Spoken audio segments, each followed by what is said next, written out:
अस्सलाम वालेकुम। क्या हाल चाल, उम्मीद करते हैं कि आप खैरियत से होंगे। हमारा दुआ है कि आप हमेशा खुश रहें, हंसते और मुस्कुराते रहें और इसी तरह में अपना प्यार दिखाते रहें। बिल्कुल जी। मेरा नाम मोहम्मद यूसुफ। मैं हूं तारिक मोहम्मद। मैं हूं मोहम्मद।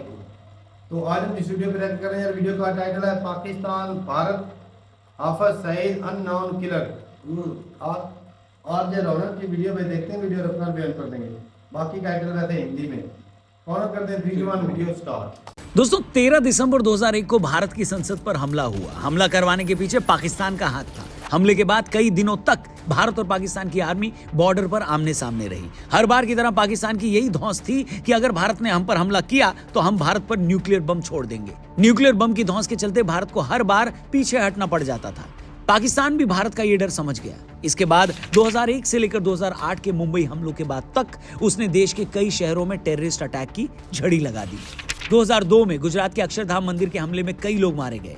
2003 में मुंबई में ब्लास्ट हुआ। 2005 में दिल्ली के मार्केट में कई सीरियल ब्लास्ट हुए। 2006 में मुंबई की ट्रेनों में सीरियल ब्लास्ट ने तबाही मचा दी और 2008 में मुंबई पर हमलों ने तो पूरी दुनिया को हिलाकर रख दिया। हर बार हम बेचारे बनकर रह जाते थे। हर बार एक ही सर्कल रिपीट होता था। नाम पाकिस्तान का आता था, वो अपना हाथ होने से मना कर देता था। भारत अमेरिका से शिकायत करता था, पाकिस्तान को हमले के सबूत देता था, मगर होता कुछ भी नहीं था। इन सारी चीजों ने भारत को एक कमजोर देश बनाकर रख दिया, एक ऐसा लुंजपुंज देश जिस पर कोई भी ऐरा गैरा हमला कर सकता था। मुंबई में जो आतंकवादी घटना घटी है, ये हमला मुंबई पर नहीं पूरे हिंदुस्तान पर है। बाद के सालों में इस तरह के कुछ और हमले भी हुए। 14 फरवरी 2019 को पुलवामा में सीआरपीएफ पर हुए हमले ने सब कुछ बदल कर रख दिया और ऐसा बदला कि चीजों को 360 डिग्री घुमा कर रख दिया। अभी हम 2024 में हैं। अप्रैल का महीना चल रहा है। 2 दिन पहले खबर आई कि पाकिस्तान में सरबजीत के हत्यारे को किसी अज्ञात हत्यारे ने मौत के घाट उतार दिया। इसके साथ मीडिया ने यह भी बताया कि पिछले 3 सालों में पाकिस्तान में 21 ऐसे टेररिस्ट मारे गए हैं जो भारत में मोस्ट वांटेड थे। ये वो लोग थे जो भारत में कोई न कोई हमला कर चुके थे, जो भारत को तोड़ने में लगे थे। मतलब जिस पाकिस्तान के सामने हम एक वक्त गिड़गिड़ाया करते थे कि अपने देश से भारत पर होने वाले हमले रोको, वही पाकिस्तान, उसकी ही आर्मी और उसकी ही खुफिया एजेंसी आज पगलाई पगलाई बौराई बौराई घूम रही है। उसकी हालत मोहल्ले के उस गुंडे की तरह हो गई है जिसे उसी के मोहल्ले में कोई कूट गया है और शर्म के मारे न वो किसी को चोट के निशान दिखा पा रहा है और न ही थाने जाकर उसकी कंप्लेंट कर पा रहा है। According to Pakistani investigators, these killings were orchestrated by Indian intelligence sleeper cells, mostly operating out of the UAE. Britain का गार्जियन अखबार दावा कर रहा है कि भारत सरकार के इशारे पर भारत की खुफिया एजेंसी पाकिस्तान में ये टारगेट किलिंग कर रही है। भारत सरकार ने तो इन आरोपों से पल्ला झाड़ते हुए उस अज्ञात हत्यारे को अपना लल्ला मानने से इनकार कर दिया है, मगर देश के लोग पाकिस्तान में मारे जा रहे भारत के दुश्मनों से बहुत खुश हैं। उन्हें ये सब किसी हॉलीवुड स्पाई थ्रिलर की तरह लग रहा है। ऐसे में बड़ा सवाल ये है कि पर्दे के पीछे आखिर चल क्या रहा है बॉस? पाकिस्तान और खालिस्तान के वो कौन कौन से टेररिस्ट हैं जो इन 3 सालों में मारे गए हैं? आखिर वो देव मानुस अज्ञात हत्यारा है कौन जो हमारे लिए ये सब नेक काम कर रहा है? और क्या रीजन है कि शुरू में इन हत्यारों पर चूं चपड़ करने के बाद अमेरिका और कनाडा भी अब चुप हो गए हैं? तो आइए इसी मुद्दे पर खुलकर बात करते हैं। वीडियो सही लगे तो इसे अपने दोस्तों से जरूर शेयर करिएगा और हमारे चैनल को भी सब्सक्राइब करिएगा, वीडियो लाइक करके जाइएगा। शुरू करते हैं। मगर इससे पहले कि इस मुद्दे पर मैं अपना ओपिनियन दूं, आपको मैं बता दूं कि आप भी अपने ओपिनियन का सही इस्तेमाल करके ढेर सारे प्राइजेस और पैसे जीत सकते हो प्रोबो ऐप पर। डिस्क्रिप्शन में लिंक दिया, इस ऐप को डाउनलोड करो। एक ऐसा प्लेटफॉर्म है जहां पर कई सारे टॉपिक्स हैं, सिर्फ आपको हाँ या ना में अपनी ओपिनियन देनी है। जैसे क्रिकेट से जुड़ा हुआ एक टॉपिक मिलेगा और सवाल मिलेगा आपको कि क्या 19 तारीख को लखनऊ चेन्नई के सामने जीतेगी, क्या 20 तारीख को दिल्ली हैदराबाद के सामने जीतेगी। आईपीएल के आसान सवालों के जवाब देकर जीतिए लाखों रुपए मर्सिडीज और महिंद्रा थार। इसके अलावा भी बहुत प्राइजेस है मेरे यार, और जीतने के बाद उसे आसानी से विड्रॉ भी कर सकते हो। क्या समझे? बस प्रोबो ऐप डाउनलोड करो, डिस्क्रिप्शन में लिंक दिया है। वीडियो में आगे बढ़ते हैं। तो आइए अब आगे बढ़ते हैं। दोस्तों आज से 24 साल पहले सन 2000 के आसपास जब अपनी आर्थिक नीतियों की वजह से भारत तेजी से तरक्की करने लगा था तो पाकिस्तानी आर्मी और आईएसआई को इसकी बड़ी चिंता होने लगी थी। इन लोगों को लगता था कि अगर भारत सच में ज्यादा तरक्की कर गया तो यूएन और डब्ल्यूटी जैसे बड़े बड़े मंचों पर उसका कद बढ़ जाएगा। अमेरिका और यूरोप जैसे देशों से उसके रिश्ते और मजबूत हो जाएंगे, उसका सिक्योरिटी बजट भी बढ़ जाएगा और इससे पाकिस्तान की मुश्किलें बढ़ जाएंगी। यही वो वक्त था जब पाकिस्तानी खुफिया एजेंसी ने तय किया कि भारत को आगे बढ़ने से रोकने का एक ही तरीका है कि भारत के बड़े बड़े शहरों में बम धमाके करवाकर वहां का माहौल खराब किया जाए। तभी तो आप देखिए साल 2000 से लेकर 2009-10 तक लगभग हर कुछ महीने बाद दिल्ली, मुंबई, हैदराबाद, बेंगलुरु, अहमदाबाद जैसे शहरों में बम धमाके होते थे। इन धमाकों के जरिए पाकिस्तान ये कोशिश कर रहा था कि भारत को असुरक्षित देश के तौर पर दुनिया में बदनाम किया जाए, ताकि बड़ी बड़ी कंपनियां भारत में इन्वेस्ट न करें और उसकी तरक्की रुक जाए। और जैसा कि मैंने कहा, इन हमलों के बाद जब भी भारत कड़ा रुख लेता तो पाकिस्तान न्यूक्लियर बम की धमकी दिखाकर ब्लैकमेल करने लगता। ये कन्वेंशनल आर्म नहीं होगी। जो अकल के अंदर ये समझ रहे हैं कि 4-6 दिन तक टैंक तोपें चलेंगी या हवाई जहाज एयर अटैक होंगे या नेवी के गोले चलेंगे, no way, this will be atomic war. मगर जैसा कि मैंने शुरू में बताया कि पुलवामा हमले में सीआरपीएफ के 40 जवानों के मरने के बाद भारत की फॉरेन पॉलिसी हमेशा हमेशा के लिए बदल गई। 5 अप्रैल को गार्जियन में एक रिपोर्ट छपी। इस रिपोर्ट में कहा गया कि किस तरह 2019 के बाद से आज तक पाकिस्तान में 21 आतंकी मारे गए। इस रिपोर्ट में पाकिस्तान के डिप्लोमेट्स के हवाले से यह भी कहा गया कि पाकिस्तान के पास सबूत हैं इन लोगों को मरवाने के पीछे भारत की खुफिया एजेंसी रॉ का हाथ है। रॉ यूएई में अपने स्लीपर सेल्स के जरिए पाकिस्तान में हत्याओं के लिए जिहादियों को हायर करती है। पाकिस्तान के विदेश मंत्रालय का भी कहना है कि भारत ने पाकिस्तान के इस्लामाबाद और लाहौर में हत्यारों का एक नेटवर्क बना लिया है और ये लोग यूएई में मौजूद स्लीपर सेल के इशारों पर पाकिस्तान में ये हत्याएं करवा रहे हैं। कई बार मर्डर करने वाले तक को ये नहीं पता होता कि उससे ये काम कौन करवा रहा है। पाकिस्तान ने यह भी कहा कि रॉ के लोग अफगानिस्तान में ठिकाने बनाकर वहां से भी अपना काम कर रहे हैं। इस रिपोर्ट पर मारे गए लोगों की डिटेल पर अगर नजर डालें तो आपके होश उड़ जाएंगे। आप क्रोनोलॉजी समझ लीजिए।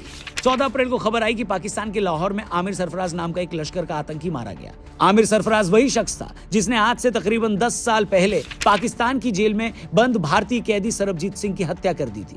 वो सरबजीत जो 20 सालों से ज्यादा वक्त से एक झूठे मामले में पाकिस्तान की जेल में बंद था। वो सरबजीत जिसकी रिहाई के लिए भारत के प्रधानमंत्री तक ने पाकिस्तान के प्रधानमंत्री से बात की थी। वो सरबजीत जिसे जेल से बाहर लाने के लिए उसकी बहन ने दिन रात एक कर रखा था और जब ये लग रहा था कि शायद वो जेल से बाहर आ जाएगा, पाकिस्तानी खुफिया एजेंसी आईएसआई के इशारे पर आमिर सरफराज ने जेल में बड़ी बेरहमी से उसकी हत्या कर दी।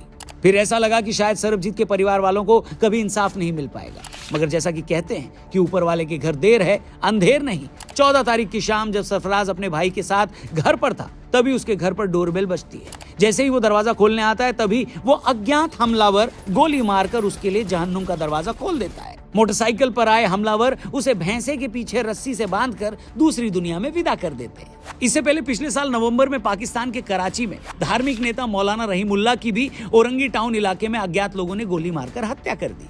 वो लगातार भारत के खिलाफ तकरीरें करता था, मगर उसे मारने आए अज्ञात हमलावर ने उसे मारने से पहले उसे कोई तकरीर नहीं सुनाई और सीधा गोली मार दी। इसी तरह नवंबर महीने में अकरम खान और ख्वाजा शाहिद नाम के 2 आतंकी भी पाकिस्तान में मारे गए। ये दोनों भी उस अज्ञात हमलावर के हाथों शहीद होकर बाली उम्र में ही इस दुनिया से रुखसत हुए। ख्वाजा शाहिद ने 2018 में भारतीय सेना के एक टेंट पर हमला करवाया था जिसमें 7 फौजी शहीद हो गए थे हमारे। मगर नवंबर में उस भोले अज्ञात हत्यारे ने इसका भी गेम बजा डाला और इसे इस बेदर्द जमाने से मुक्ति दिला दी। इससे पहले अक्टूबर 2023 में जैश ए मोहम्मद से जुड़े शाहिद लतीफ को भी मोटरसाइकिल पर आए 3 अज्ञात हमलावरों ने डिब्बे में बांधकर उसका पार्सल नर्क के लिए डिलीवर कर दिया। शाहिद लतीफ का रिज्यूमे ये बताता है कि वो 2016 में भारत के पठानकोट हमले में शामिल था। अब जब इतना बड़ा कांड किया था तो इनाम तो बनता था, इसलिए उस अज्ञात हमलावर ने इसे सियालकोट में ढूंढकर उसका हैप्पी और बर्थडे दोनों अलग अलग कर दिया। इसी तरह भारत में जाली करेंसी का कारोबार करने वाला लाल मोहम्मद, कंधार एयरलाइन हाईजैक करने वाला हाईजैकर जहूर मिस्त्री, कश्मीर में आतंक फैलाने वाला सैयद नूर शालोबर भी अज्ञात हमलावरों के हाथों अपने अपने ऑफर लेटर लेकर एक एक कर जहन्नुम के लिए रुखसत हो गए। इनके अलावा बशीर अहमद पीर और एजाज अहमद अहंगर को भी भरे बाजार में उस अज्ञात हमलावरों के हाथों खून की होली खेलकर इस धरती को गुड बाय कहना पड़ा। अच्छा, इस अज्ञात हमलावर की सबसे अच्छी बात यह है कि ये मजहबी कट्टरपंथ के बेस पर कोई भेदभाव नहीं करता। अगर ये मोटरसाइकिल पर इस्लामिक कट्टरपंथियों का हालचाल पूछने जाता है तो ये खालिस्तानियों का भी दुआ सलाम करना नहीं भूलता। बॉस, आपको हरदीप सिंह निज्जर का तो पता ही होगा, जिसे पिछले साल जून में कनाडा के ब्रिटिश कोलंबिया में अज्ञात हमलावरों ने गोली मार दी थी। वो खालिस्तान टाइगर फोर्स का मेंबर था, इंडिया का मोस्ट वांटेड था, खालिस्तानी मूवमेंट को लगातार हवा दे रहा था। उसकी मौत हुई तो कईयों की फटकर 74 हो गई। हरदीप सिंह निज्जर की डोली उठने से पहले पिछले साल 6 मई को पाकिस्तान के लाहौर में गुमनाम कातिलों ने खालिस्तान कमांडो फोर्स के चीफ परमजीत सिंह पंजवाड़ को गोली मारकर इस गंदी जिंदगी से उसे भी आजादी दिला दी। वो कट्टर खालिस्तानी था, लंबे समय से पाकिस्तान में छिपा था, फिर पता नहीं किसने उसका पता लगाया और फिर उसका टिकट काटकर ठंडी हवा खाने उसे ऊपर भेज दिया। The killing of a Canadian citizen on Canadian soil is something that we all should take extremely seriously. हो सकता है बहुत से लोग ये सोचें कि क्या किसी दूसरे देश में यूं घुसकर लोगों की हत्याएं करवाना ठीक है क्या? तो इसके दो जवाब हैं बॉस। पहला तो ये कि भारत ने कभी कहा ही नहीं कि ये हत्याएं हम करवा रहे हैं, और दूसरा जवाब ये, और भारत क्या, कोई भी देश कभी ये नहीं कहता कि वो दूसरे देश में घुसकर अपने दुश्मनों की हत्या करवाता है। अब आप कुछ एग्जांपल देखिए। रशिया के एक सुरक्षा अधिकारी थे अलेक्जेंडर लिट्विनेंको।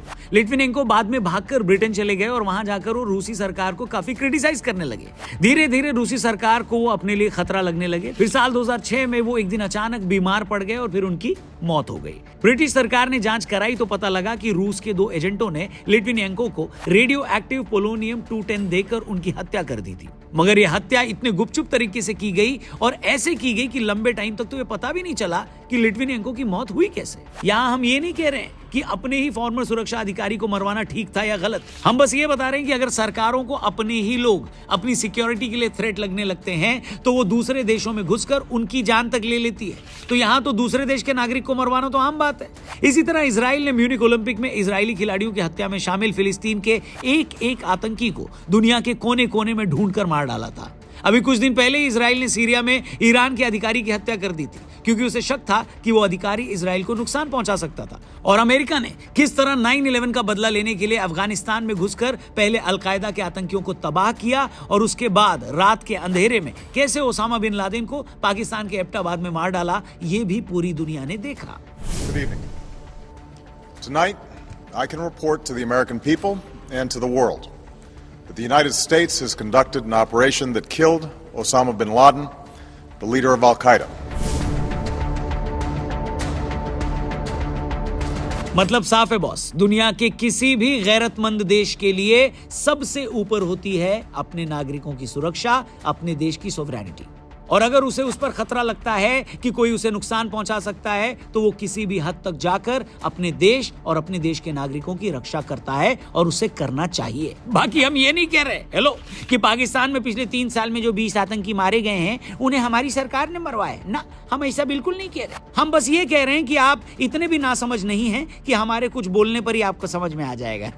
हम तो बस ये कह रहे हैं कि अगर ये अज्ञात हमलावर भैया जो भी हैं, जहां भी हैं और जितने भी हैं, वो सब लोग खुश रहें, एकदम आबाद रहें, एकदम शानदार रहें। बाकी हम इनसे ये कहना चाहते हैं कि हमारे लायक कोई सेवा हो तो हमें बता देना। आप वहां पाकिस्तान में हमारी इतनी सेवा कर रहे हो हैं, पीछे से घर पर अगर गेहूं पिसवाना हो, बच्चों को स्कूल छोड़ना लाना हो या बाजार से सब्जी लानी हो तो हमें बता देना। आपके लिए हम लोग इतना तो कर ही सकते हैं कि नहीं। आप बस वहां अपना ख्याल रखना और पीछे की चिंता हमारे लिए छोड़ देना। बस आखिर में इतना कहूंगा कि अज्ञात हमलावर भैया अभी पाकिस्तान में हाफिज सईद अंकल, दाऊद अंकल और इन जैसे 10-20 मक्कार और भी हैं।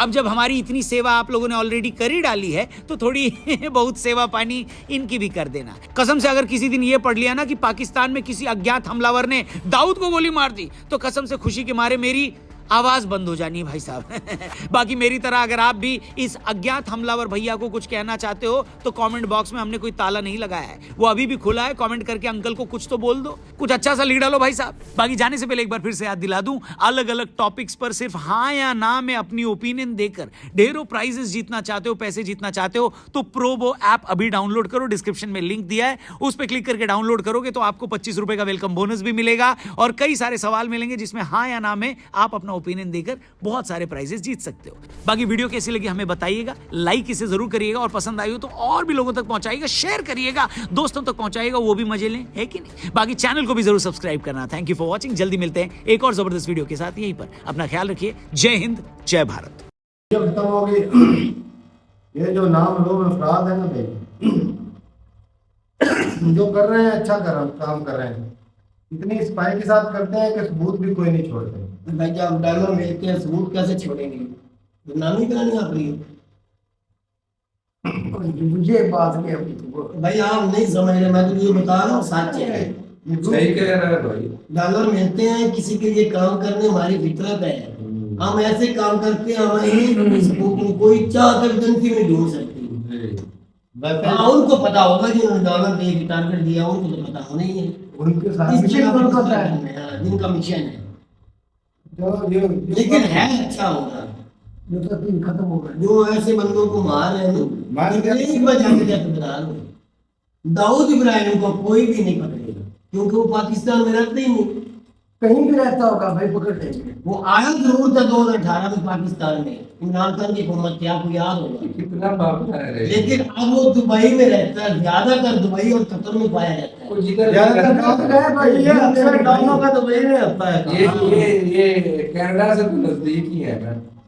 हाँ, कनाडा से तो नजदीक ही है ना। तो लेकिन फिर इसके लिए जब वो कनाडा में पहुंच सकते तो ये दुबई तो उनकी बगल में है। दुबई में देखा हाथ से भी चटके हैं। ये भी याद रखो, दाऊद इब्राहिम के भी लंबे हाथ हैं, वो भी ऐसे नहीं बैठा हुआ। उतने दूसरों के तो मान सकते हैं, दाऊद इब्राहिम के घर पहुंचना बड़ा मुश्किल है। ये तो जो बड़ी बात है, ये तो चुपचे से थे, छोटे मोटे छोटे मोटे तो बड़े तो मुझे नहीं समझ आती। पहले इसके ऊपर फिल्में बनी, दाऊद इब्राहिम की जिंदगी पे फिल्में बनी इंडिया के अंदर। फिर डॉक्टर जाकिर नायक के आलम बंदे हैं, उनके ऊपर इन्होंने बहुत कुछ बोला, ये बहुत अच्छे हैं, बहुत अच्छे हैं, एकदम उसको भी निकाल दिया, वो भी एकदम बुरी हो गए। दाऊद इब्राहिम को ये अपना एक किस्म का, मैं क्या बोलूं, समझ के थे, अब उसके भी खिलाफ हो गए। जो इनके हत्थे चले ठीक है, जब तक इसके बाद ठीक है तो वो ठीक है, जब वो उनको आंखें दिखाए उस वक्त तो बुरा हो जाता है, मुल्क का देश द्रोही हो जाता है। अजीब बात। और डॉक्टर जाकिर ना मुसलमान बहुत ज्यादा कर रहे थे भाई, इसलिए उसको निकाला गया।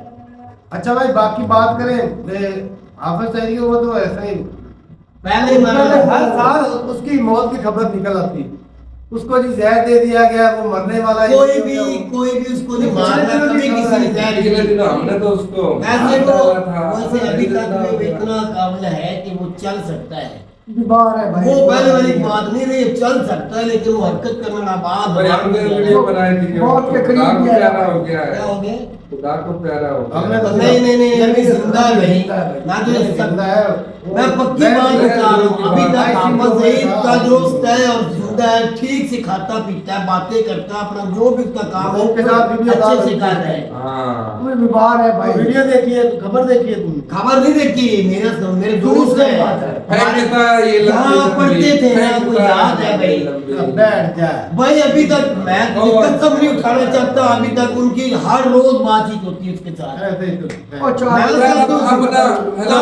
बंदा ठीक है, अगर वो कह रहे वो मर गया या मरने वाला है, ये झूठ है।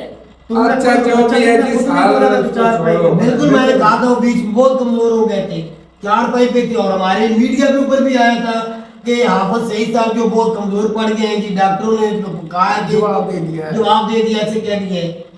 इंटरनेशनल हाफिज सईद साहब इतना इधर तो हाफिज सईद साहब ही हम कहेंगे, तो इमरान खान साहब तो कभी नहीं बोला, कभी भी नहीं कहा। शहबाज शरीफ साहब तो कभी नहीं तुमने बोला। हाफिज यार मेरे साहब कहने से क्या हो जाए यार, ये बड़ा फर्क पड़ता है सोच में। यार बात कर रहे मामा, इंटरनेशनल ही भाई साहब, वो मीडिया में भी ऐसे ही कहते हैं, हाफिज सईद साहब कह देते हैं। हाफिज सईद साहब बोल रहा है, क्या बात है? शहबाज शरीफ साहब तो कभी नहीं तुमने बोला, नवाज शरीफ साहब तो कभी नहीं बोला। यार बंदा ठीक है, बात गलत की मैंने, सही बात की है भाई। वो एक लफ्ज अगर साहब निकल गया जिसका मतलब ये है कि मैं उसका साथी हो गया हूँ। साहब अच्छा, तो तो बोला सॉरी कर सवाल पे चढ़ा हुआ है ना, ये बात में भी ये इसके लिए साहब ही है। और नहीं भाई, मेरे लिए तो कोई ऐसा बंदा साहब नहीं। चलो भाई, हेलो, चिल्ल आ गई थोड़ी सी। मुद्दे पर वापस आ जाओ भाई।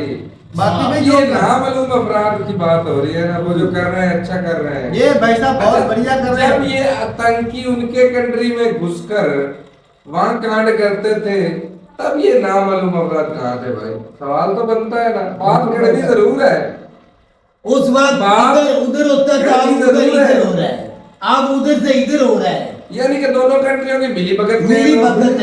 या दोनों कंट्रियों के लोग जो अपने कंट्री से गद्दारी करते हैं। मैं सबूत दे चुका हूँ, 2007 में एक पार्टी बनी थी पाकिस्तान में जिसका नाम MKM है, वो फुल किसी की है, वो पाकिस्तान की पार्टी न थी, न है, न हो सकती है। आप सर्च कर लो, MKM किसी और कंट्री की पार्टी है। इसको मुशर्रफ ने प्रमोट किया था 2007 में, देख लो, आखिरकार देख लो, जिसकी है वो जानते हैं। वो एक मिशन पे बनी थी, आज भी वो मिशन में कामयाब है। तो इमरान खान की भी पार्टी एक मिशन पे बनी थी टुकड़े करने के लिए, यहूदियों को मिशन हैंडल कर रहा था। नहीं, देख लो पाकिस्तान की, वो लेकिन खुद एक बंदा था, उसको लेके आने वाला कोई नहीं, उसको लेके आने वाला। जाने लिया फिर तो खान साहब को धर दिया ना जेल में। हाँ, वो भी यहूदियों की सोच पे बनी थी पार्टी। भाई वो अकेला बंदा 27 साल हो गया अकेला लगा हुआ, एक अल्लाह बंदा था उस दिन से लगा हुआ है। हाँ। ये पार्टी एकदम 14 बंदे आए थे पार्टी में, एक भक्ति 2007 में 14 बंदे आए थे, उसमें ही इलेक्शन में आ गए और जीत भी गए। जैसे आप बेनजीर की बेटी है आसम जरदारी की, बगैर इलेक्शन के जीत गई है। ऐसा ही तो है। ऐसा भाई, इस वीडियो का मकसद तो मेन यही दिख रहा था भाई कि पहले दहशतगर्दी अटैक होते थे और इंडिया जो है उनका रिप्रेजेंट या जवाब नहीं देता था, या सब कुछ होता था। अगर अब हो रहे हैं तो भाई उसका जो है वो इंडिया बाकायदगी से जवाब दे रहा है। और ये भी सच बात है भाई, जो ऐसे लोग मारे हैं किसी न किसी भाई हमले में मुलव्वस थे, और ये सच है हमले में मुलव्वस थे। और वो चीज जो भाई इस चीज को अच्छा ये मुझे बताओ, इन 10 सालों में चलो पिछली हुकूमतें बेकार थी, नकारा थी, वो डिसीजन नहीं लेते थे, वो जवाबी हमले नहीं करते ये तो हुकूमत है, उसके सामने तो 10 साल गुजारे, 10 साल में इसमें कितने वाक़ये हो गए? नहीं याद आया है। ये स्ट्रॉन्ग हुकूमत ये है। कब का हो रहा है काम? नहीं कब का ये हुआ? सिख जो मरा था ये वो बहुत 3-4 साल हो गए उसको। अच्छा और भाई हुआ तो मोदी हुकूमत में ही है ना, 10 सालों में ये रोक बीजेपी सकते में थे। या तो ऐसा कहो कि 10 सालों में इंडिया में चलो देर है दुरुस्त है, फैसले लेने में टाइम लगता या है। तो टारगेट किलिंग नहीं हुई या धमाके नहीं सब हुए। emergency तो नहीं मोदी था। साहब के दौर में भी बहुत धमाके हुए हैं, बहुत ज्यादा टारगेट किलिंग हुई है, बहुत ज्यादा दहशतगर्दी हमले हुए, बिल्कुल हुए हैं भाई। लेकिन ये भी देखो ना, वो पुलवामा हुआ, उन्होंने बकायदा वो इंडिया को क्लेम करता है सर्जिकल स्ट्राइक की उड़ी भाई हुई है। इसी तरह पाकिस्तान भी तो करता था, हमने वो किए ही नहीं, हमें इंडिया बदनाम कर रहा है। इसी तरह इंडिया कहता हमने किए नहीं, पाकिस्तान हमें बदनाम कर रहा है। असल में करते ये दोनों ही हैं, आप मानो या ना मानो। पाकिस्तान इंडिया में करते करवाते, इंडियन एजेंसी पाकिस्तान में करवाती है, ये हकीकत है, दुनिया जानती है। लेकिन सबूत होने चाहिए भाई। तो सबूत दोनों ही नहीं देते। अगर सबूत देंगे तो दोनों बदनाम हो जाएंगे और पकड़े जाएंगे, ये दोनों नहीं सबूत देते। लेकिन भाई साहब जो कर रहे हैं ना भाई, जो गलत है उसको ठोक रही है ना एजेंसी।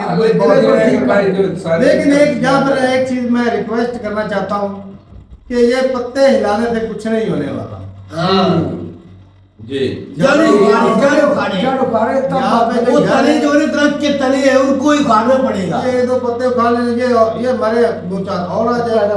ये दोनों कंट्रियों को मिलके इस नसूर को ही खत्म करना चाहिए। आप मार भी उस वक्त रहे जब ये खुद ही मरे पड़े हैं। हाँ तो ठीक है भाई, अपने रूपताई का कमर्शियल में जड़ फेरनी पड़ेगी भाई साहब। बिल्कुल पूरा दरख्त ही उखाड़ना पड़ेगा। तो ठीक है भाई, मिलते नहीं वीडियो के साथ, तब तक के लिए इजाजत दें। अल्लाह। अल्लाह।